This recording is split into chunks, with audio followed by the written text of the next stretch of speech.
Mission Rashi, the Torah portion by Vayikra. We start the third book yesterday. We're in the second part of the Parsha Vayikra. Let us go straight into the Parsha. Chapter 1, verse number 14. The im min ha'oiv. So we're speaking about offerings on the altar, right? So this is now, if you're bringing from an oif, which is a bird, a fowl, oila, an ascent offering, karbonoi la Hashem. First time? I don't know. No, the first time we're speaking about a fowl, yes. I mean, but it's not the first time for this sacrifice. I don't know what you mean by that. Corn was, they were training to do it. And then they did it. But this is the law. This is command. This is what the law is. It's not a narrative. This is not a narrative. This is the command of the different offerings. Oh, I understand. Thank you. Okay? Yeah. It's not the narrative. It's not specifically, okay. Okay. Thank you. So if you're bringing from fowl as an ascent offering, karbonai Hashem, its offering has to be to God. Vayikra minaterim, you can bring from turtle doves, or b'nei yoina, or young pigeons, as karbonai, his offering. Rashi, min ha'oif. So from fowl, meaning not all fowl, but loichol oif, and not all fowl. Because it said by the oil offering, by the ascent offering, unblemished male from the cattle and the sheep, or from the goats, tamuz v'zachrus bebehema. In other words, it needed to be perfect and it had to be male. That applies to livestock. But the requirement of being perfect and male does not apply to fowl, right? It doesn't apply. In other words, You can't eat a bird with a broken wing, but you can sacrifice it. why are you saying that? Why are you going ahead? We just said something, right? We didn't say that. So You're right. I don't understand that. We didn't say that, right? Yes.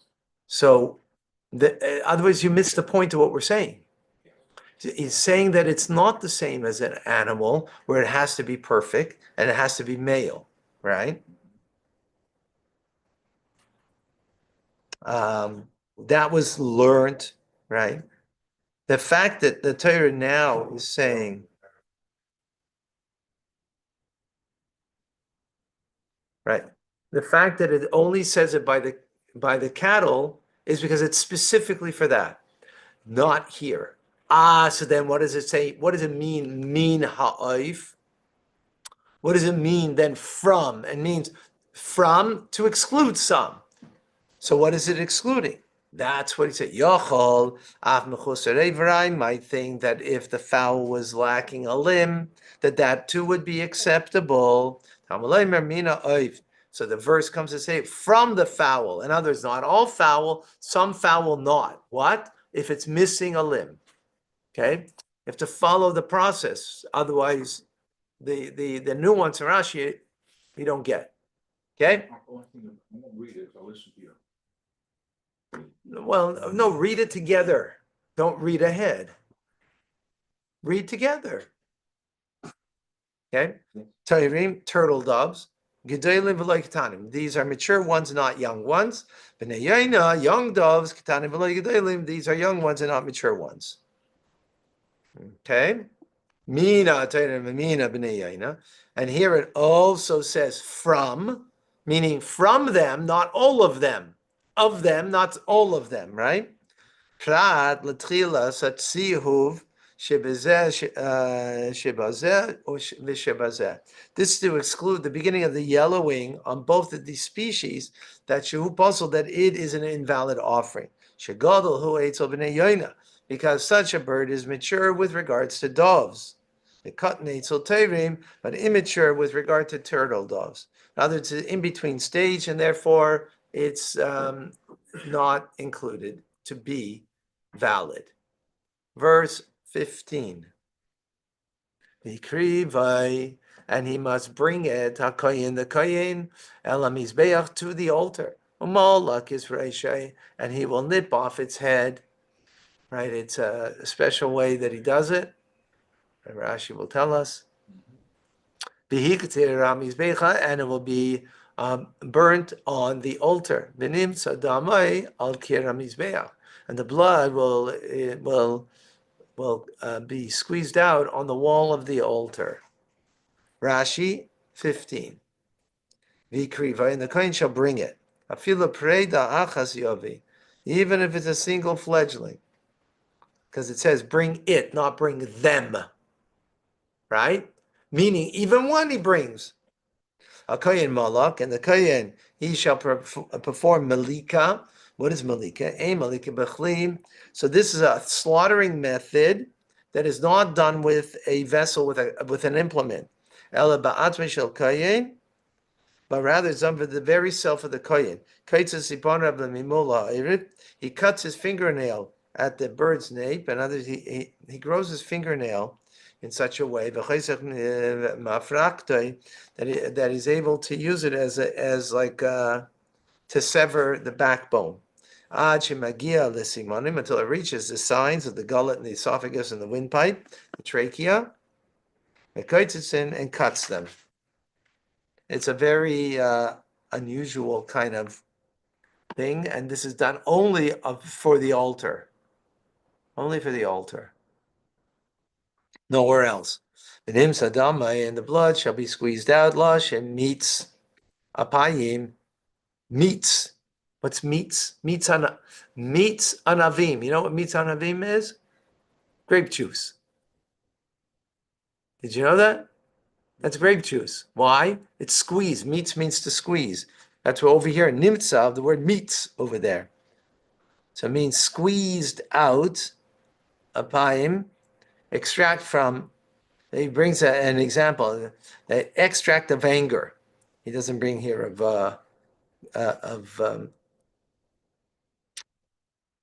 grape juice. Ki afe mahamatz, hamates, the juice that was depleted. Kavish beis hashchita, the kohen presses the place of slaughtering where he cut al kira mizbeach, on the wall of the mizbeach. Adam is matze b'yorin, the blood is squeezed out and runs down the side of the wall. Okay, umalak v'hikte benimsa. So three things here. He performs malika, that we said cutting with the nail, and that shall cause it to go up in smoke, and the blood is squeezed out on the side of the altar, right? Is it possible to say this? Look at the order. It says first do the slaughtering, and then put it up on the altar to burn. And then it says to put the blood on the side of the altar. Well, how can you do that once it's been on the altar, that it's being burnt up? How do you squeeze it? But just as regarded to putting it on the altar to smoke up, to go up in flames. Haresh ba'atzmei ba'aguf ba'atzmei, that the head is by itself and the body is by itself. The head is completely detached from the body. Af malika kain, so too when it comes to malika, that means that it has to be severed completely.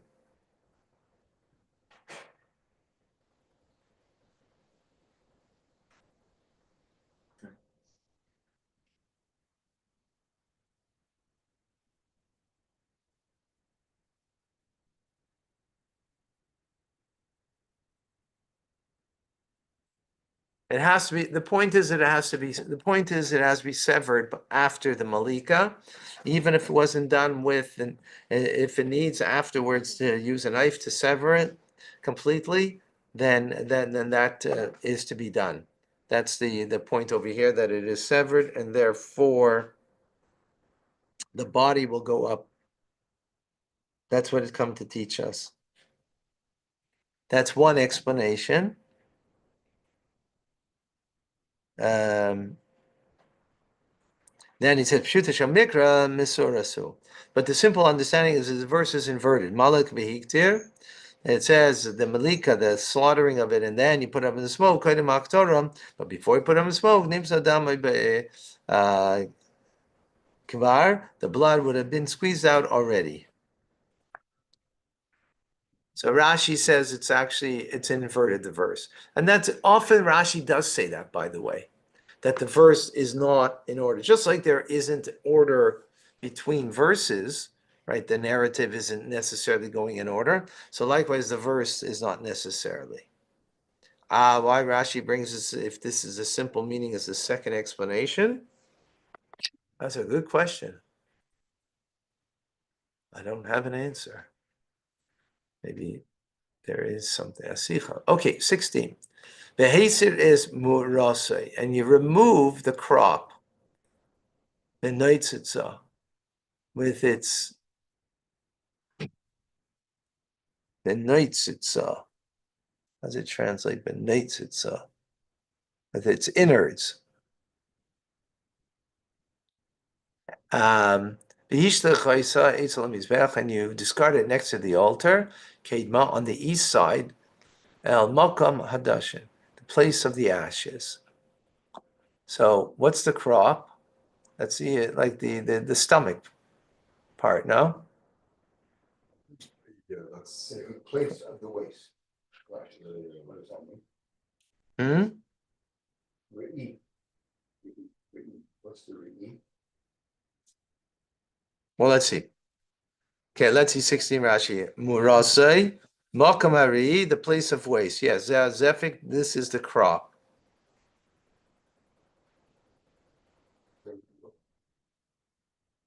Oh, it's the innards. No, look here. Here's a picture of a here's a picture of a bird. You see, it's over here. It's inside.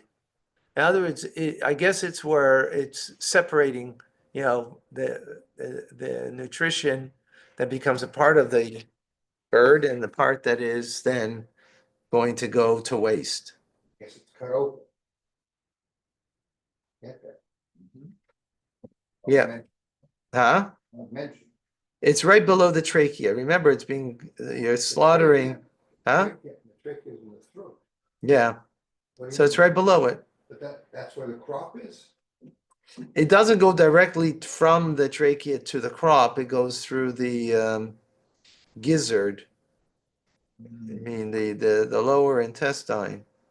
Where it goes through there. Cut open. Huh? It's cut open to get to it. Yeah. Yeah, of course it's cut open. Okay. So Yeah. no We're talking about after it's been slaughtered, but it's been slaughtered already. Yes, it says it's slaughtered, but no mention. It said that it's cut in pieces. No, it doesn't say that.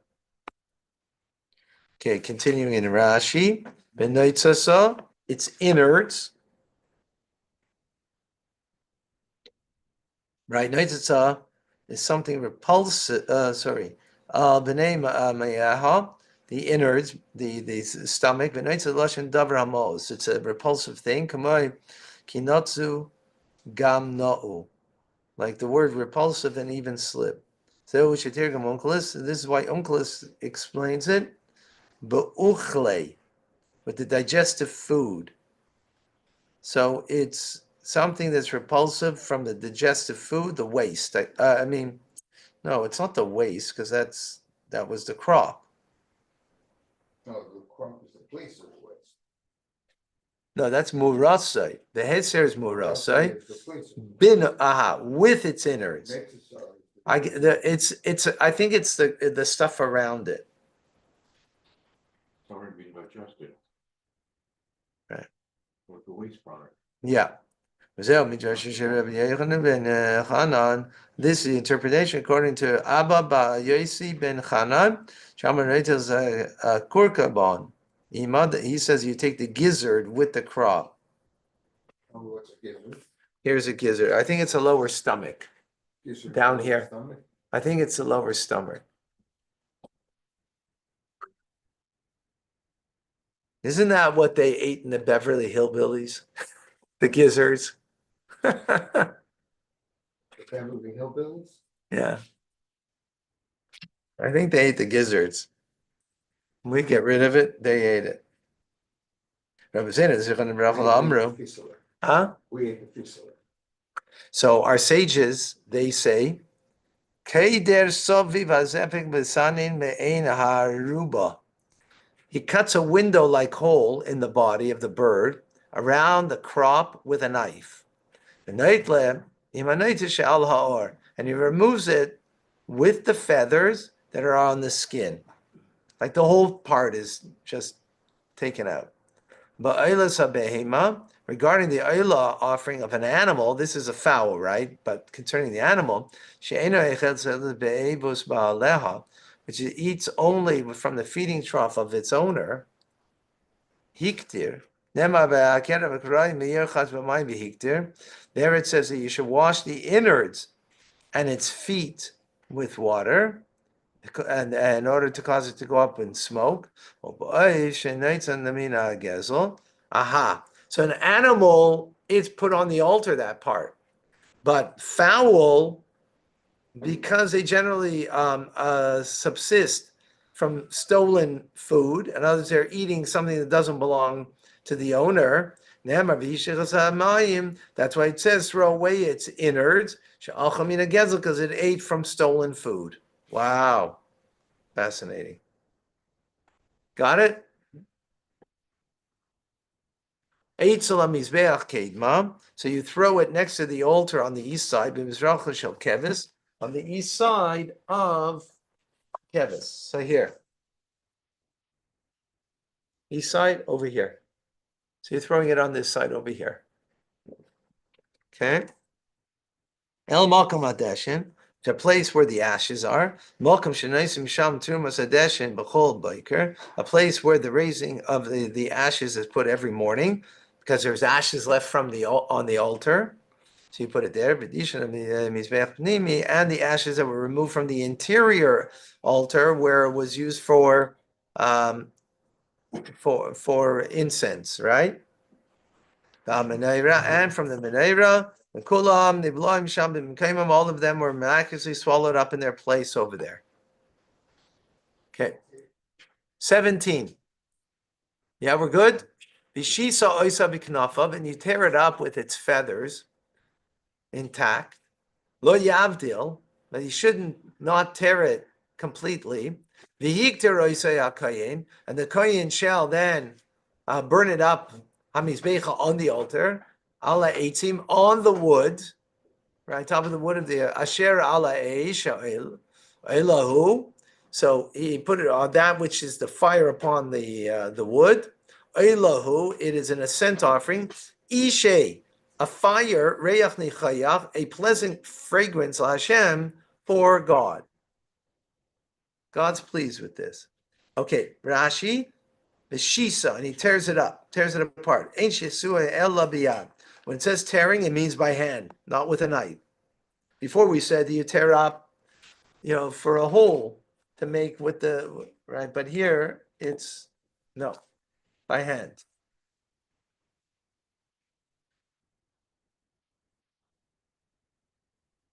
Oh, thank you very much. Thank you. B'knafav, im knafav, with the feathers. Ein tzarach limroid kanfin. So he doesn't have to pluck the feathers from it, but he does it with the feathers. I guess that's why it smokes up, right? Because the feathers go and that creates smoke. B'knafav, along with the feathers, noitza mamish, the actual plumage of feathers, right?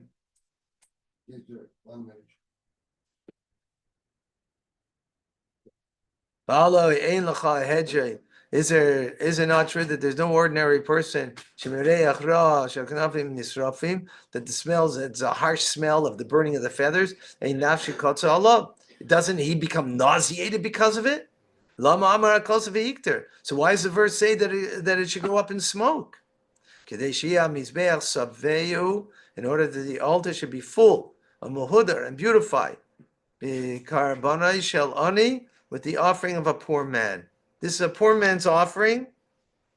So the fowl is usually the offering of the poor. So it would the offering would be a scant offering if it was put up on the altar, stripped of feathers. So you leave the feathers on, so it looks more substantial. So therefore, that the gift of the poor should not be, Lacking. should not be senses lacking. Exactly. Yeah. So the foul smells foul. Now you get where that comes from, huh?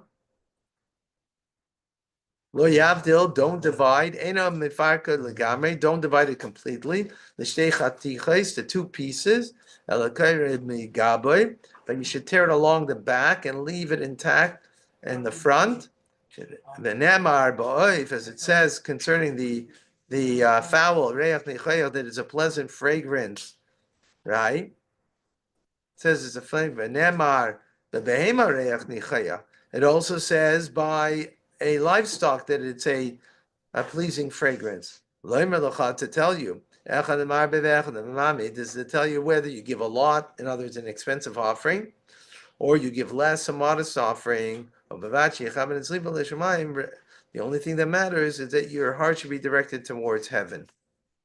Right. Whether you gave an expensive thing or not, the most important thing is that your heart is towards heaven. Okay. I would have thought it was torn and would be torn from the belly. They sing it's torn from the back. Yeah. That must be very difficult to do, right? You must be honest, I never tried it. Soft on the back, Huh? soft on the belly. Right. There's nothing to grab. Well, you're carrying it apart from the backbone. Well, no, you already severed the head, Of course. so you're doing it right. Yeah, but Now you're opening it from the back. yeah, From the back is the backbone. You're carrying it across the back. yeah. You would have thought, if not for Rashi, you would have thought that what you were carried by the stomach, where it would easily carry the head. Especially because you already cut open a hole there to get the innards. The gizzard. Yeah, yeah, you would think so.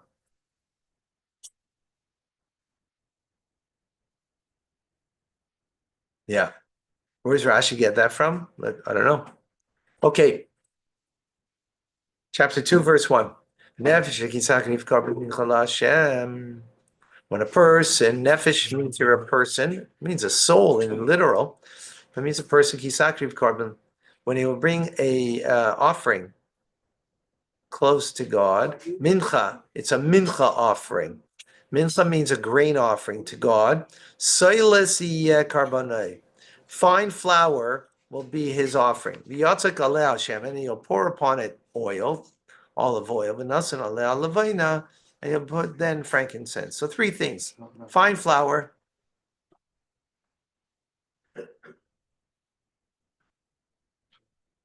and oil added to it, and then frankincense. Rashi in verse 1.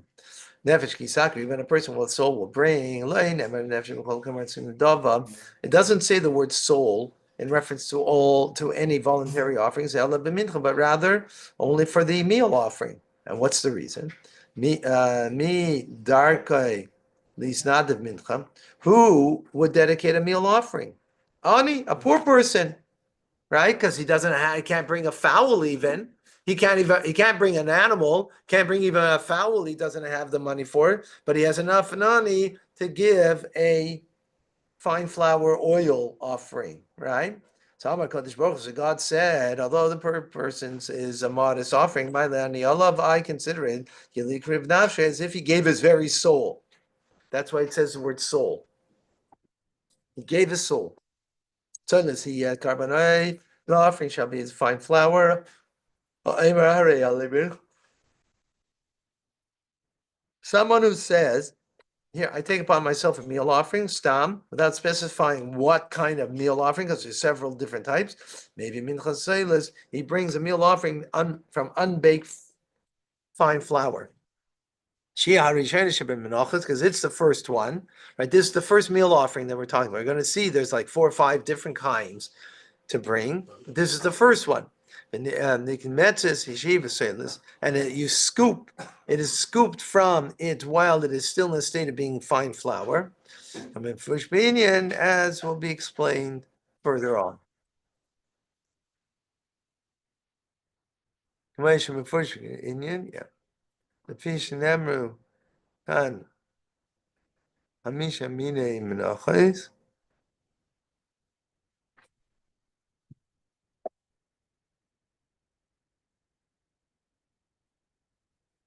Yeah. The fish kan hamisha mine menachos. Oh, he says there are five. Couldn't remember. So there's five varieties of meal offerings mentioned here. And all of them, they come baked before scooping procedure. Chutz mizu, except for this one. It's called a fine flour meal offering that you scoop, right, and put on the altar before it's been baked. Or, you know. Okay. Soilis, next Rashi.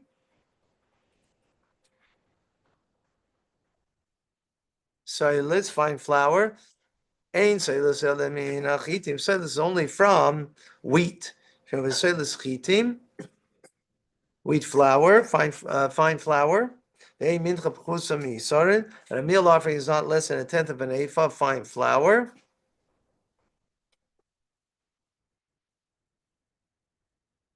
So a tenth of an ephah is approximately 2 2/3 to 4 2/3 quarts.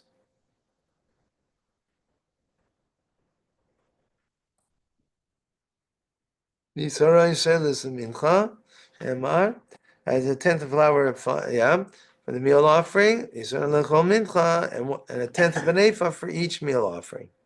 Yatzak Alei Hashem, and you pour on it oil, al kula, on the entire fine flour.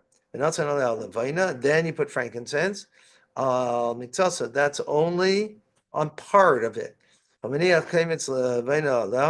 You take 3 fingers of the frankincense as part of it. Mitzad echad.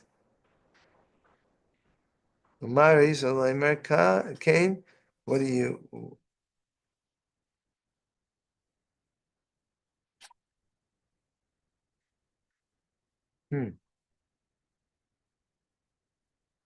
Yeah, so the tzad echad. Why do you say this? Because there's no inclusion after an inclusion. Thank you. But to exclude. But here he's showing a picture of what it means kmitza. Right? You take these 3 fingers and you go like this and like this, whatever is over, and this is what you take from the mixture of the flour and the oil, right? And that goes onto the altar.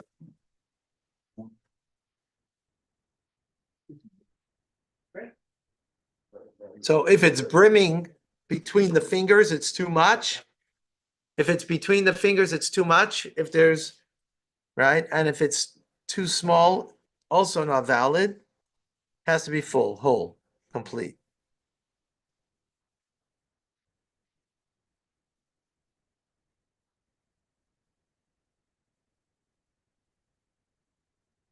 Okay.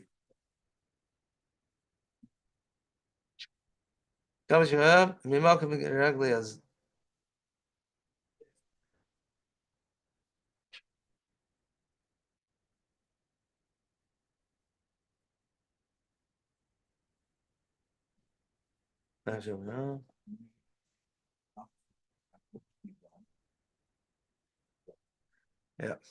Yatak Notzim. So then he shall pour and he shall place and he shall bring. Malamed, this teaches us, that pouring the oil on the flour and mixing the oil with the flour is valid with a non-koyin. Because only after this, it says, V'yivia b'nei Aaron. You see, here it doesn't say that Aaron does it or that his sons does it, right? It's done. So it could be done by a non-kohen. Now in verse number 2, V'yivia, and it should be brought El b'nei Aaron to the sons of Aaron, a kohanim, that are kohanes, the kamatz misham, and they will take then the kmitza, kumtzei a full fistful of fine flour, mishamna, and of its oil, ala kol levanaisa, together with all of its frankincense, Vayikra kohen, and he shall put it on the altar, the kohen, as askarosa mizbecha, as a memorial on the altar. Ishe reach nechayich Hashem. It's a fire offering, a pleasant fragrance to God. Rashi, a kohanim bekamatz kmitza elav mitzvahs kohen. So from this point on, it's only a mitzvah for the kohen to do. It's a command for him that he must perform. It comes misham and shall scoop from there. That's what's said in number one, right? Hmm? In number one says, when the nefesh. Right. When nefesh. Yeah, so he said. So anybody could take the fine flour, anybody could take the oil and mix them together. But the kmitza is only done by the kohen. Right. Then this part. And everything in it. Yeah. What do you mean, after everything is mixed, now the coin? No, that's all what I'm saying. What does it mean? What's Rashi saying over here from scooping out the fistful onwards with the past specific decrease? Didn't the nefesh already take the fistfuls? No. So what, he mixed it without the fistfuls? Right. After the mixing, that's when you take the fistful. After mixing with oil and frankincense? Yeah. Then you take the fistful. Exactly. Mm-hmm. Yes. Yeah. So the mixture was done by the regular. Right. I mean, it could be done by a kohen too, but it doesn't have to be done by a kohen. Exactly. Exactly. It comes misham, and he shall scoop from there. He's scooping it to put it on the altar. Right. What's from there? From the place where the feet of the non-kohen may stand. This teaches us that the scooping is valid anywhere in the courtyard, right? Even the 11 amas where the Israelite can go. Here, let me show you over here.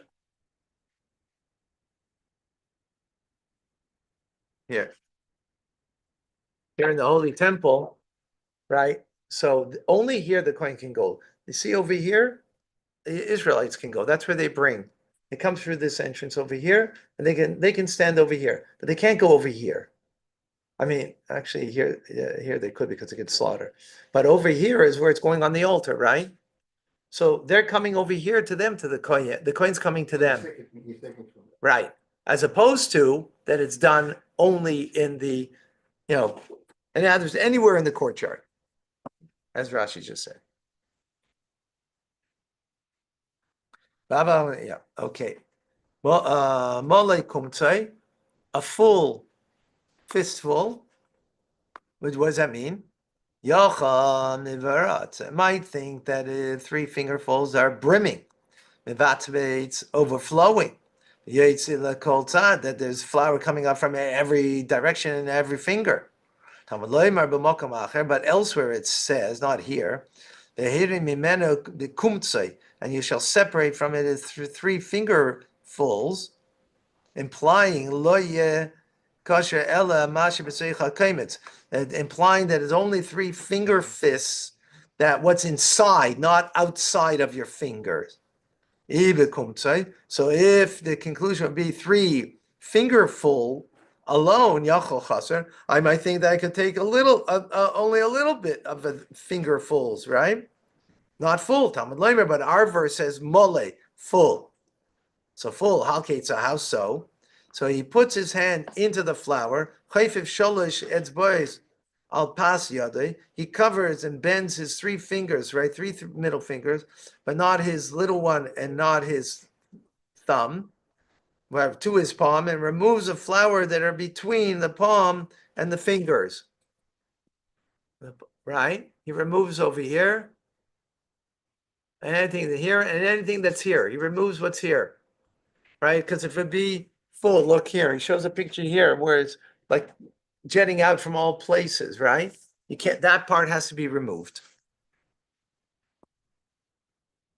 Right? Because we have from our verse and from later on a verse it tells us. All right. So this is what it means kaimitz in the Hebrew language. Okay. Al kol levanoisa, as well as all of its frankincense. Levad kol levana. Aside from all of the frankincense, yeah, kaimitz male. The kaimitz should be full, 3-fingerfuls. May not include any of the frankincense. Aha, that's over and above. Levanoisa v'hiktir. It's frankincense. The kohen shall cause it to go up in smoke. Afa levena b'aktara. The frankincense also is included in the burning. Male kumtzei mitzalta b'shamna is a full 3 fingerfuls of fine flour and of its oil. Ha'im kamad. But if you scooped all of biyadeh and it came up in his hand, garger malech or kort levena, a grain of salt or a particle of frankincense, psula, it's invalid. I don't understand that. How was if you put the frankincense over it? Since on the side. Yeah, you put it on the side, right? You didn't mix it all together. After you mix the oil and the flour, then you put the frankincense on a side of it, right? And you take from the other side. The rest is gonna remain for the Kohen. Well, what is frankincense? What the heck is that? Incense. You eat it? What did the Kohen do with the rest of it? I don't know. Well, let's find out. We didn't finish. Askarasa. No, let's say it's the next verse. It's a memorial. The 3 fingerfuls ascend on high. Huzichron lemincha is a memorial of the meal offering. Sheboy niskar ba'aleh halatayva, that the owner of this offering is remembered for good. Lanachas ruach, and for contentment, the God has contentment. In other words, he did a good thing and he brings contentment to God. Next verse 3. The Hanoiseris. This is the remainder now, right? You just asked about. Mina mincha of this mincha offering, La'arain, goes to Aaron Labanov and to his sons. Kodesh Kadashim, it's holy of holies, Mishe Hashem, a fire offering of God. Rashi, La'aron Labanov, to Aaron, to his sons. Kohen Gadol Naitel Chelim Bereish. Kohen Gadol takes a portion from the meal offering first. Without an appointment. An apportion rather. But the ordinary kohen takes only an apportion of it. How do you get that? I don't know. Okay. Kodesh Kadashim, it's most holy. He lahem, for you, for them. Hashem, it's a fire offering to God. They have no share. After the offering of the parts that have been placed on the fire of the altar, then they can have the mincha offering. They can have what's left over. Now, there's first has to, yeah. What's left over is the not what they offer. No, but that's how Rashi is saying over. He's saying over here, when mi'ishe, from the fire offering, they can have that after the fire offering has been offered. Right. Yeah. And that's the Kodesh Kodashim. Yeah. Kodesh Kodashim is what's left over. Mm-hmm. Yeah. I have a few questions. Or if you bring a grain offering that's baked in an oven, Right. tanur is an oven. There's another one. So what did Aaron and his sons do with all of this stuff with the frankincense? There would have been oil and flour. I don't have an answer, but I want to finish because we got only a few moments left. So that's at least let me raise the question. Not now. Sorry, I'm sorry. Because just for everybody else's sake that we can finish off. Okay, I'm sorry, but we can do it later because just to. All right. Kisakriv korban mincha ma'efa tanur. If you bring out again, this is ma'efa tanur. It's baked in the oven, different than before, right? Soilis chalais. It is also fine flour of challah. Right, called matzos. It is matzah. It's kosher lepesa. Belula b'shemen. It's mixed with oil. Rikiki matzos meshuchim b'shemen. These are flattened, ovened, unleavened cakes smeared with oil. Let's see Rashi. Isakri, when you'll offer, speaking about over here, that you take upon yourself a meal offering that's baked in an oven. The limit, the verse comes to teach us, Shiyavi oy chales. They should bring either loaves or rikikim or wafers, because it says loaves, that's challah, and then it says wafers. Rikikim is wafers. Challah is belulois. The loaves are mixed with oil. Rikikim is shuchim, and the wafers are smeared with oil. And the rabbis actually argue with respect to the smearing. Some say moishkim, some would say they smear it. The chayzer moishkim and smear it once again. Continue to smearing them until the entire lug of oil is finished. Because every meal offering has to have a lug of shemen, which is like 43. I think if I remember, something like 43. It's like about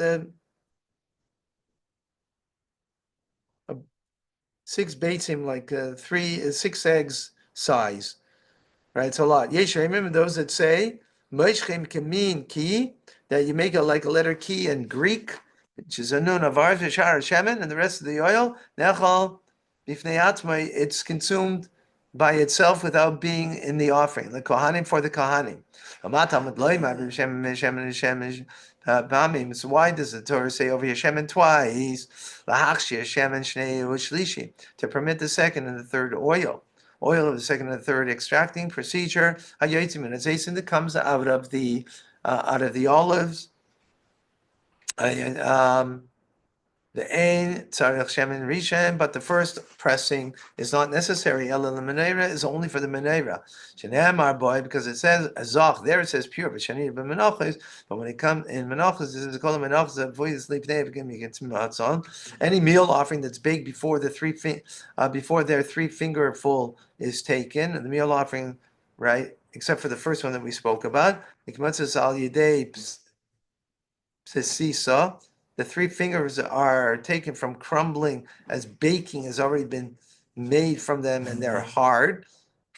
Kulam ba'is eser chales. All of them come with 10 loaves.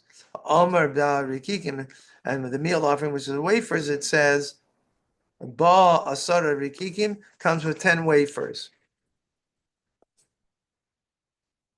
Okay. And if the grain offering is a frying pan, this is now a third kind. You're frying it. The other one was baked. This one is now being fried. The sacrifice. The fine flour is mixed with oil. It must be unleavened. Again, as I mentioned. The mincha, right? If the offering, the meal offering in the pan, sha'amar harei alai mincha, machmas, the person said, I'm bringing a meal offering on a pan. From a frying pan, right? Specific. This was a frying pan that was used in the Holy Temple. That they would bake the meal offering or on fire, b'shem, with oil. It was not a deep vessel, but shallow. And the meal offering that was in it was very crisp, because it was shallow. Or seirif, it's a shemen, and the fire would burn the oil, and therefore would burn the outside of the flour. The kula and tu'una shalish shemen. All of them require 3 applications of oil. Yitzika, klila, pouring, mixing. Amat and shemen bekli yasan, and putting the oil vessel before they made it. A flour they placed in the vessel. Says belul b'shemen, it was mixed with oil. Malamish belun ba'idam selis. Teaches us that you mix it while it's still fine flour. Last verse. Break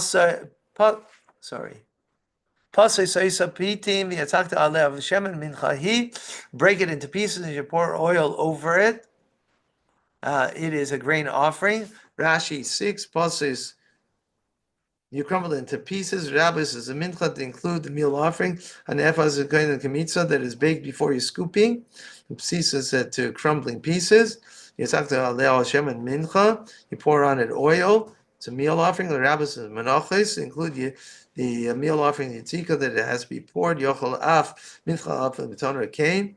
And one might think that it is a meal offering baked on the oven the old poyol on it after it's been mixed on with leimar, but it says oleh upon it to exclude the meal offering baked in the oven.